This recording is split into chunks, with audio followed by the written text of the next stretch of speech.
যার যার জায়গা থেকে শরীফ ওসমান হাদি হয়ে যান।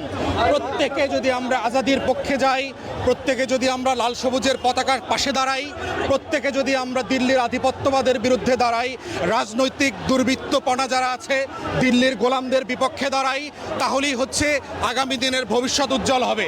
বাংলাদেশের কোটি কোটি মানুষের সবাইকে একজন করে করে শরীফ ওসমান হাদি হয়ে যেতে হবে আজকে, এবং এটাই হচ্ছে বাংলাদেশের আগামী দিনের মুক্তির লড়াই। আমরা পিছপা হব না, হই নাই।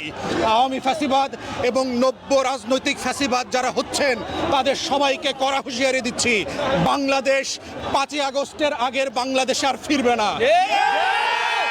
ইদার আপনাদের পালাইতে হবে, পালানোর দেশ বিক্রি করেন, কোন দেশে পালাবেন এবং কিভাবে পালাবেন সেটা খুঁজে বের করেন, তা না হলে আজাদির পক্ষে অবস্থান নেন। এটাই হচ্ছে একমাত্র উপায় বাংলাদেশকে আগামী দিনে স্বাধীন সার্বভৌম রাখা। এবং